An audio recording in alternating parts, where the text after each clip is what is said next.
नमस्कार, स्वागत है आपका। आप देख रहे हैं खबर उत्तराखंड। मैं हूं आपके साथ अनाया शर्मा। शुरुआत करेंगे खबरों की विस्तार से। मुख्यमंत्री पुष्कर सिंह धामी 10 मार्च को कोटद्वार दौरे पर रहेंगे। कोटद्वार में मॉडल माउंटेसरी स्कूल में आयोजित होने वाले एक कार्यक्रम में मुख्यमंत्री लाभार्थियों को चेक वितरित करेंगे। सीएम धामी इस दौरान एक विशाल जनसभा को भी संबोधित करेंगे। उधर मुख्यमंत्री के दौरे को लेकर बीजेपी और जिला प्रशासन की टीम तैयारियों में जुट गई है।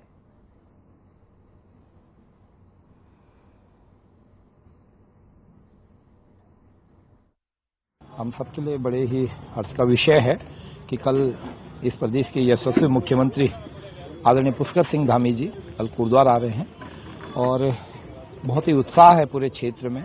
एक अद्भुत कार्यक्रम यहाँ पर होगा और भूतो न भविष्यतो, उनके स्वागत में हम लोग पूरी तैयारियों पे लगे हुए हैं।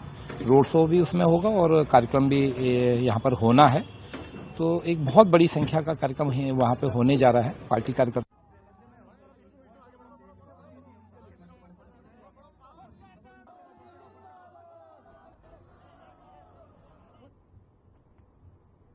तो वहीं उधमसिंह नगर में खटीमा के गौरी शंकर महादेव मंदिर में महाशिवरात्रि के पर्व पर 7 निर्धन कन्याओं का सामूहिक विवाह संस्कार संपन्न कराया गया।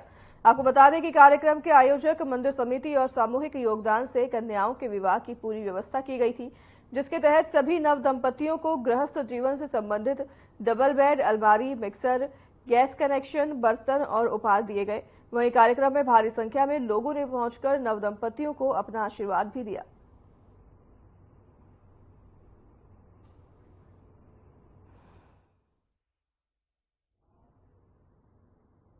होली और रमजान को देखते हुए उत्तराखंड की पुलिस अलर्ट मोड में आ गई है, जिसे लेकर आईजी गढ़वाल करण सिंह नए ने गढ़वाल जनपदों के सभी एसएसपी और वरिष्ठ पुलिस अधिकारियों के साथ बैठक की। आपको बता दें कि इस बात पर करण सिंह नगन्याल ने कहा कि आगामी त्योहारों को लेकर हुई बैठक में सभी पुलिस अधिकारियों के साथ बात की गई है कि त्योहार के दौरान सभी अधिकारी संवेदनशील क्षेत्रों में बैठक और गोष्ठी कर लें। साथ ही उन्होंने कहा कि बैठक में उनके द्वारा निर्देश दिए गए हैं कि पुलिस अधिकारी और मजिस्ट्रेट द्वारा ग्राम समिति, मोहल्ला समिति और स्थानीय लोगों के साथ बैठकर इन इलाकों की संवेदनशीलता के कारण चिन्हित कर उसे कम करने का प्रयास किया जाए, ताकि सभी आगामी त्योहार शांतिपूर्वक ढंग से संपन्न हो सके।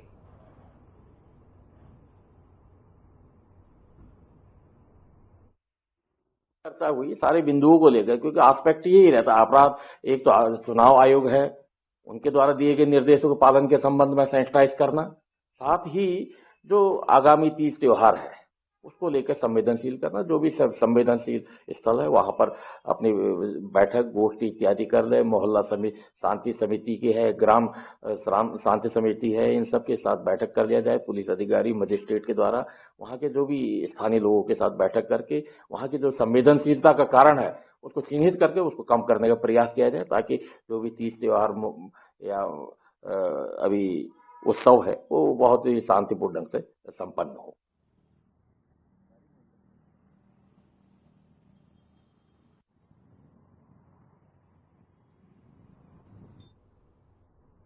आगामी लोकसभा चुनाव को लेकर सभी राजनीतिक दल अपने अपने पार्टी प्रत्याशियों की लिस्ट जारी करने में लगे हैं। वहीं उत्तराखंड के नैनीताल उधमसिंह नगर लोकसभा सीट पर भारतीय जनता पार्टी ने पूर्व सांसद अजय भट्ट पर मोहर लगाकर अपना पूरा विश्वास जताया है, जिस पर बीजेपी कार्यकर्ताओं ने पूर्व विधायक डॉक्टर शैलेंद्र मोहन सिंगल के नेतृत्व में जसपुर विधानसभा क्षेत्र 62 के चुनावी कार्यकाल का विधिवत हवन पूजन के बाद सीताकाट का शुभारंभ करते हुए कार्यकर्ताओं को मिष्ठान वितरित किए।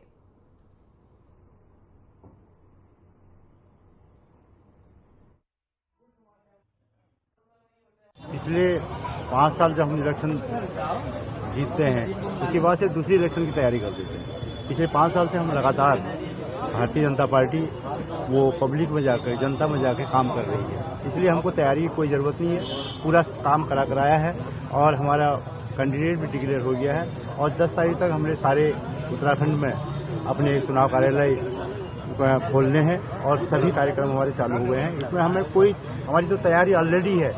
विपक्ष के लोग तो आज की डेट में उनको कैंडिडेट मिले, तो हमारी पूरी तैयारी है। हम इस बार भी और कम से कम 5 लाख वोटों से यहाँ से जीत के जाएंगे। भारतीय जनता पार्टी देश की सबसे बड़ी पार्टी और इसलिए कि उसका जो पहले से ही जो प्रोग्राम होते हैं उसकी तैयारी पहले से हो जाती है। लोकसभा की पूरी तैयारी है और हमें निर्देश दिया गया है कि 10 तारीख को पूरे उत्तराखंड के अंदर हर विधानसभा में चुनाव कार्यालयों का उद्घाटन हो जाएगा।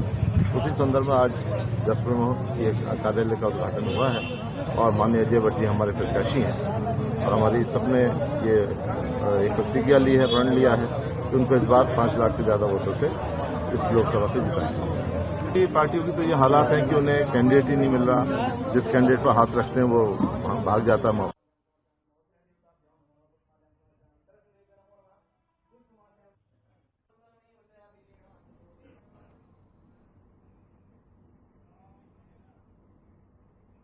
खबर कोटद्वार से है, जहां कांग्रेस नेता मनीष खंडूरी ने कांग्रेस पार्टी छोड़ने को लेकर कांग्रेस नेता सूर्यकांत धस्माना ने कड़ी प्रतिक्रिया दी है। कांग्रेस पार्टी के वरिष्ठ प्रदेश उपाध्यक्ष सूर्यकांत धस्माना ने कहा कि विपक्ष में रहकर संघर्ष करना हर किसी के बस की बात नहीं है। सूर्यकांत धस्माना ने कहा कि कल जब कांग्रेस पार्टी फिर से मजबूत होगी तो यही लोग फिर पार्टी बदलकर कांग्रेस में शामिल होने के लिए उसके दरवाजे पर खड़े होंगे।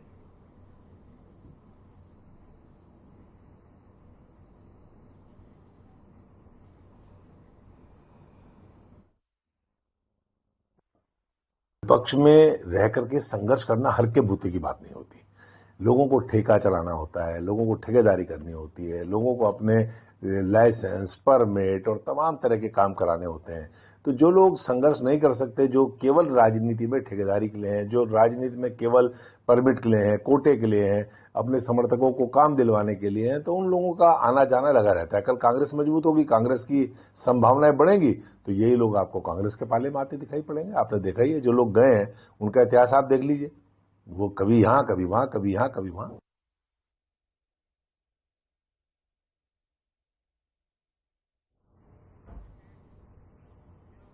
फिलहाल रुकेंगे एक छोटे से ब्रेक के लिए, जल्द हाजिर होंगे आपके पास इस ब्रेक के बाद।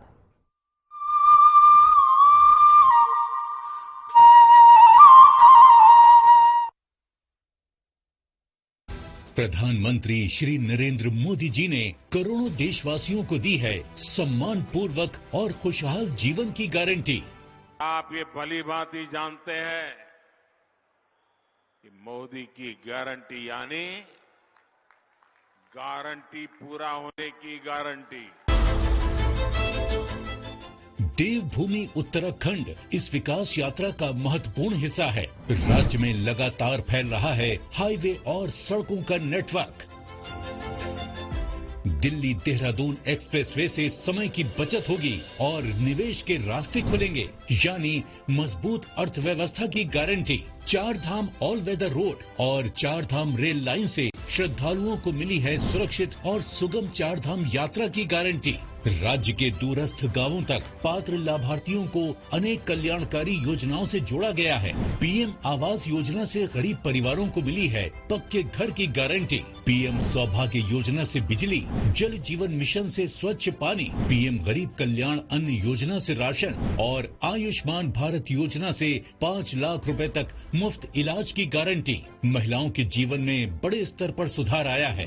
उज्ज्वला योजना से मिले मुफ्त गैस कनेक्शन से धुआं रहित ईंधन और लखपति दीदी योजना ने आर्थिक सशक्तिकरण की दी है गारंटी। पीएम किसान सम्मान निधि से साल में 6,000 रुपए की गारंटी।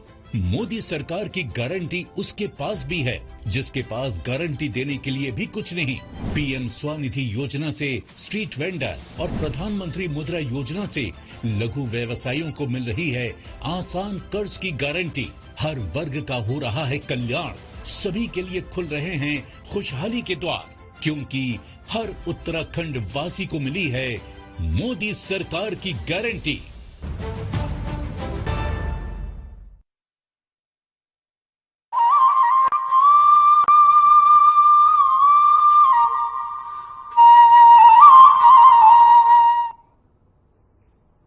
एक बार फिर स्वागत है आपका। ब्रेक के बाद रुख करेंगे खबरों की ओर। कांग्रेस प्रदेश अध्यक्ष करण मारा श्रीनगर पहुंचे। उन्होंने अंकित भंडारी के परिजनों से मुलाकात की। इस दौरान करण मारा ने एसआईटी और सरकार पर निशाना साधते करण मारा ने कहा कि अब तक दोषियों के नाम का खुलासा न होना एसआईटी की जांच पर सवाल खड़े करता है। इसके साथ ही उन्होंने आगे कहा कि अंकिता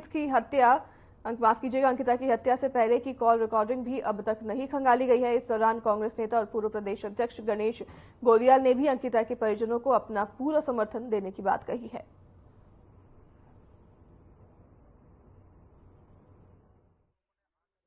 समर्थन दिया इस मांग को। मैं समझता हूं कि ये उत्तराखंड का सबसे ज्वलंत मुद्दा है। आज 1 वर्ष से अधिक समय बीत जाने के बावजूद जिस प्रकार से धामी सरकार ने अपने किए हुए वादे से बिल्कुल पूरी तरह मुकर गई है। धामी जी ने कहा था कि मैं जल्दी से जल्दी जो दोषी हैं उनको फांसी दूंगा, लेकिन आज वो तथाकथित वीआईपी कौन है ये तक वो नहीं बता पाई। जो एसआईटी इस बात की जांच के लिए बनी थी कि वो वीआईपी कौन है, वो एसआईटी इस केस को गुमराह करने का काम कर रही है और सिर्फ सरकार के इशारे पर कर रही है। तो ये स्थिति है, लोग स्वयंस्फूर्त होकर इस मुहिम में शामिल हो रहे हैं और निश्चित रूप में होना चाहिए। मैंने आह्वान किया है सबका कि निकलो बाहर मकानों से और जंग लड़ो बेईमानों से। ये वक्त है कि बेईमानों से जंग लड़ना होगा। अंकिता हमारी बेटी थी और इस बेटी को अगर न्याय मिलता है तो हमारी आने वाले समय पे सभी बेटियां सुरक्षित रह पाएंगी। जिस विधायक के कहने पे रिजॉर्ट में तोड़फोड़ की गई उससे अभी तक पूछताछ नहीं हुई। पुलिस के डीजीपी तत्कालिक अशोक कुमार ने अंकिता भंडारी के पिताजी और अपने टेलीफोनिक कन्वर्सेशन को सोशल या लोगों के बीच में डाला, पब्लिक डोमेन में डाला, जो अपने आप में अपराध है। उसमें कोई कार्रवाई नहीं हुई। उसके बाद पुलिस ने बड़ी मैं कहूंगा बहुत ही बेशर्मी से कमरे को वीआईपी बताया, जबकि अंकिता के द्वारा व्हाट्सएप पर किए गए मैसेजेस को तवज्जो नहीं देकर एक कमरे को वीआईपी बताना इस बात की ओर को संकेत करता है कि कहीं ना कहीं नियत में खोट था और वीआईपी को बचाने की लगातार कोशिश हो रही थी। और जिस तरीके से कल पुलिस के आला अधिकारी ने बयान दिया है, वो निश्चित ही ऐसा लगता है कि वो बीजेपी के प्रवक्ता के रूप में किसी ने बयान दिया है, जिसकी मैं घोर निंदा करता हूं। सरकार कहीं ना कहीं ये सोच रही है कि महिलाएं और लोग डर जाएंगे जो अंकिता भंडारी का साथ दे रहे हैं, बट जो उन्होंने आशुतोष नेगी को गिरफ्तार करके किया है और उसके बाद जो आज मातृशक्ति और जो पूरा श्रीनगर क्षेत्र यहाँ पे इकट्ठा हो गया है, मशाल जुलूस यहाँ पे निकला है, तो कहीं ना कहीं वो सरकार की उस गलती की वजह से आज यहाँ पे हर एक व्यक्ति अंकिता को न्याय दिलाने के लिए आ चुका है। तो ये एक गुहार है एक लड़की की, एक देवभूमि से जन्मी उस लड़की की, कि अगर आप सोच रहे हो कि हम डर जाएंगे, अगर आप सोच रहे हो कि व्यक्ति डर जाएगा जो अंकिता भंडारी के माँ बाप का साथ दे रहा है, ये यहाँ पे सिर्फ मूवमेंट नहीं हो रहा, जस्टिस फॉर अंकिता ट्विटर पे ट्रेंड हो चुका है, एक नेशनल मुद्दा फिर से बन चुका है। और आशुतोष ने जिस कायरता से उत्तराखंड पुलिस जो है गिरफ्तारी करती है और उन्हें जिस झूठे मुकदमे के तहत गिरफ्तार किया जाता है, रिमांड में कुछ भी नहीं रख पाएंगे। आशुतोष नेगी निर्दोष हैं, उनके साथ हैं और सरकार को भी इनको छोड़ना पड़ेगा। और जिन पत्रकारों ने ये खबर चलाई है कि आशुतोष नेगी ने के ऊपर एक मुकदमा कायम और जिसने भी आशुतोष नेगी के खिलाफ लिखा है उसके ऊपर भी मानहानि का दावा स्वयं आशुतोष नेगी करेंगे जब वो जेल से बाहर आएंगे, चाहे वो कितना बड़ा अखबार हो, चाहे वो कितना बड़ा चैनल हो। मैं सभी जनता से अपील करूंगा, ये पहाड़ की बेटी की लड़ाई है, पहाड़ के स्वाभिमान की लड़ाई है। इसलिए अंकिता को न्याय नहीं मिला। जिस तरीके से हमारी बहन अंकिता भंडारी के साथ जो अन्याय हुआ है, उसके लिए अब हमारा जो पहाड़ी समाज है वो कहीं ना कहीं अब एकत्रित हो रहा है और अपनी बहन की हमारी बहन की जो लड़ाई है वो लड़ने के लिए सब लोग एकजुट हो रहे हैं। हमारे साथ सभी संगठन एकजुट होकर एक बैनर के तले न्याय की लड़ाई लड़ रहे हैं और हम सभी की ये मांग है कि आशुतोष भाई को जब रिहा नहीं किया जाएगा तब तक हम धरना स्थल पर डटे रहेंगे। और स्थानीय सरकार ये सोचती है यदि एक आशुतोष नेगी को गिरफ्तार करके हमारे धरने को कमजोर कर देगी, तो मैं आपको आपके चैनल के माध्यम से सबको बता देना चाहता हूँ कि हर घर से आशुतोष नेगी निकलेगा और अपनी बहन जो पहाड़ की बेटियों के साथ जो अन्याय हो रहा है उसकी लड़ाई लड़ता रहेगा। धन्यवाद। उसी बीच रुकेंगे एक छोटे से ब्रेक के लिए, जल्द हाजिर होंगे आपके पास इस ब्रेक के बाद।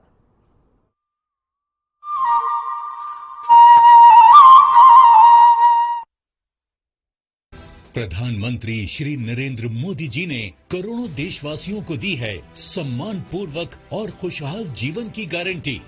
आप ये भली भांति जानते हैं कि मोदी की गारंटी यानी गारंटी पूरा होने की गारंटी। देवभूमि उत्तराखंड इस विकास यात्रा का महत्वपूर्ण हिस्सा है। राज्य में लगातार फैल रहा है हाईवे और सड़कों का नेटवर्क।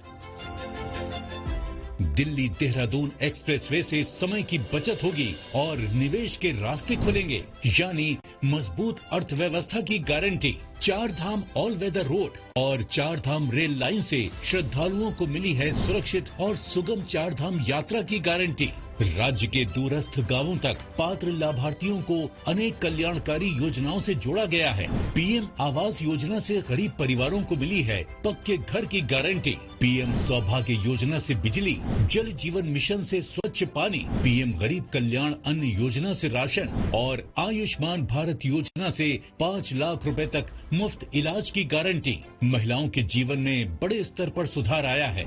उज्ज्वला योजना से मिले मुफ्त गैस कनेक्शन से धुआं रहित ईंधन और लखपति दीदी योजना ने आर्थिक सशक्तिकरण की दी है गारंटी। पीएम किसान सम्मान निधि से साल में 6,000 रुपए की गारंटी। मोदी सरकार की गारंटी उसके पास भी है जिसके पास गारंटी देने के लिए भी कुछ नहीं। पीएम स्वनिधि योजना से स्ट्रीट वेंडर और प्रधानमंत्री मुद्रा योजना से लघु व्यवसायियों को मिल रही है आसान कर्ज की गारंटी। हर वर्ग का हो रहा है कल्याण, सभी के लिए खुल रहे हैं खुशहाली के द्वार, क्योंकि हर उत्तराखंड वासी को मिली है मोदी सरकार की गारंटी।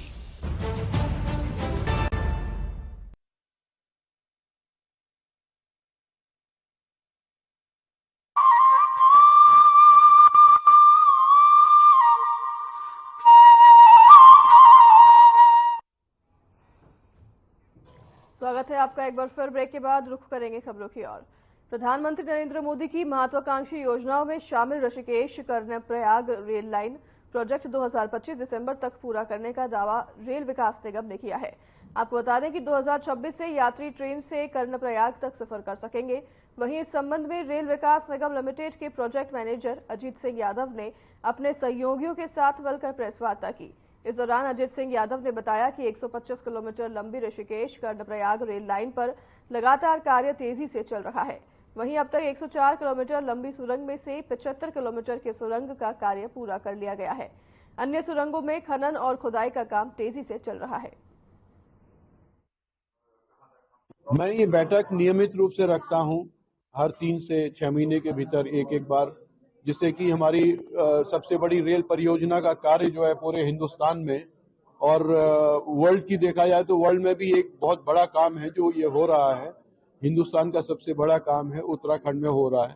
तो डेफिनेटली आप सबसे इसके बारे में चर्चा नियमित रूप से होती रहनी चाहिए और ये आज का दिन जस्ट चुना गया है उसके लिए। यादव जी, पहाड़ों पर आपने कहा कि स्टेशन पे नल लगेंगे, हैंडपंप की बात की आपने, पर हैंडपंप के लिए पानी कहाँ से नीचे? नहीं, हैंडपंप स्टेशंस में जहां पानी नहीं मिलेगा वहां हैंडपंप क्यों लगाएंगे? महाशिवरात्रि के पावन पर्व से शुरू होने वाले पौराणिक देवाल कौथिक का थराली विधायक भूपाल राम टमटा ने दीप प्रज्वलित कर शुभारंभ किया। कौथिक में बतौर मुख्य अतिथि पहुंचे विधायक भूपाल राम टमटा का स्वागत मेला कमेटी के अध्यक्ष लाखन सिंह रावत ने उन्हें शॉल उड़ाकर किया। 3 दिवसीय देवाल कौथिक का रंगारंग आगाज नन्हे मुन्ने स्कूली बच्चों की रंगारंग प्रस्तुतियों एवं महिला मंगल दलों समेत सांस्कृतिक कला मंचों की शानदार प्रस्तुतियों के साथ हुआ।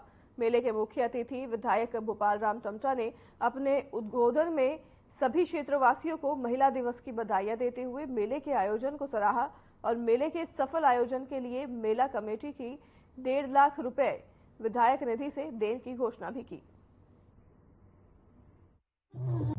ये जो हमारा प्राचीन देवाल कौथिक का जो आयोजन किया गया है, ये प्राचीन देवाल कौथिक सांस्कृतिक एवं पर्यटन विकास मेला के रूप में इसको हम आयोजित कर रहे हैं और आज से कम 17-18 साल पहले से हम लोग इसको 2006-7 से हम इसमें प्रतिभाग करते आए हुए हैं।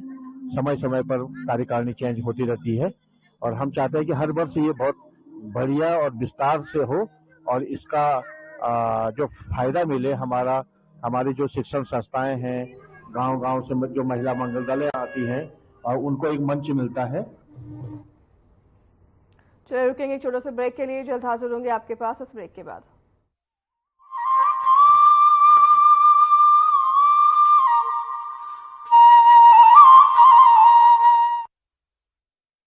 प्रधानमंत्री श्री नरेंद्र मोदी जी ने करोड़ों देशवासियों को दी है सम्मान पूर्वक और खुशहाल जीवन की गारंटी। आप ये भली भांति जानते हैं कि मोदी की गारंटी यानी गारंटी पूरा होने की गारंटी। देवभूमि उत्तराखंड इस विकास यात्रा का महत्वपूर्ण हिस्सा है। राज्य में लगातार फैल रहा है हाईवे और सड़कों का नेटवर्क। दिल्ली देहरादून एक्सप्रेसवे से समय की बचत होगी और निवेश के रास्ते खुलेंगे, यानी मजबूत अर्थव्यवस्था की गारंटी। 4 धाम ऑल वेदर रोड और 4 धाम रेल लाइन से श्रद्धालुओं को मिली है सुरक्षित और सुगम 4 धाम यात्रा की गारंटी। राज्य के दूरस्थ गांवों तक पात्र लाभार्थियों को अनेक कल्याणकारी योजनाओं से जोड़ा गया है। पीएम आवास योजना से गरीब परिवारों को मिली है पक्के घर की गारंटी। पीएम सौभाग्य योजना से बिजली, जल जीवन मिशन से स्वच्छ पानी, पीएम गरीब कल्याण अन्न योजना से राशन और आयुष्मान भारत योजना से 5 लाख रुपए तक मुफ्त इलाज की गारंटी। महिलाओं के जीवन में बड़े स्तर पर सुधार आया है। उज्ज्वला योजना से मिले मुफ्त गैस कनेक्शन से धुआं रहित ईंधन और लखपति दीदी योजना ने आर्थिक सशक्तिकरण की दी है गारंटी। पीएम किसान सम्मान निधि से साल में 6,000 रुपए की गारंटी। मोदी सरकार की गारंटी उसके पास भी है जिसके पास गारंटी देने के लिए भी कुछ नहीं। पीएम स्वनिधि योजना से स्ट्रीट वेंडर और प्रधानमंत्री मुद्रा योजना से लघु व्यवसायियों को मिल रही है आसान कर्ज की गारंटी। हर वर्ग का हो रहा है कल्याण। सभी के लिए खुल रहे हैं खुशहाली के द्वार, क्योंकि हर उत्तराखंड वासी को मिली है मोदी सरकार की गारंटी।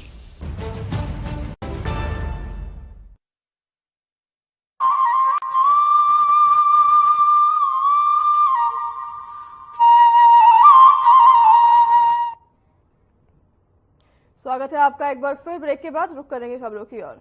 रुद्रपुर में महाशिवरात्रि के पवित्र पर्व पर अमरनाथ सेवा मंडल के तत्वाधान में आयोजित शिव बारात 5 मंदिर से प्रारंभ हुई, जिसमें विधायक शिव अरोड़ा भी भगवान शिव की बारात के बाराती बनकर शामिल हुए।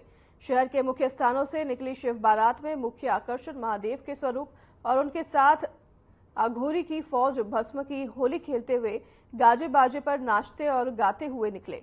तो वहीं विधायक शिव अरोड़ा भी सेवा मंडल और क्षेत्र के लोगों के साथ बाराती के रूप में भोले की फौज के साथ खूब नाचते नजर आए। वहीं जगह जगह धार्मिक संस्थाओं और व्यापारियों द्वारा शिव बारात का पुष्प वर्षा के साथ जोरदार स्वागत हुआ। शिव बारात 5 मंदिर से प्रारंभ होकर भगत सिंह चौक होते हुए मुख्य बाजार से होते हुए गांधी पार्क रुद्रपुर में पहुंची।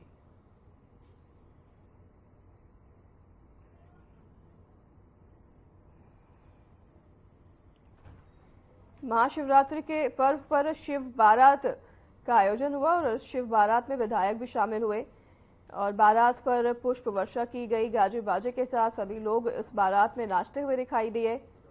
तस्वीरें अपनी स्क्रीन पर आप देख रहे हैं। महाशिवरात्रि के पर्व पर धूमधाम से इस पर्व को मनाया जाता है हर साल और इस बार भी मनाया गया।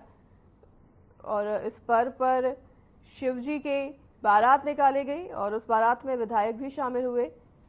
गाजे बाजे के साथ लोग नाचते हुए बारात में शामिल होते नजर आए।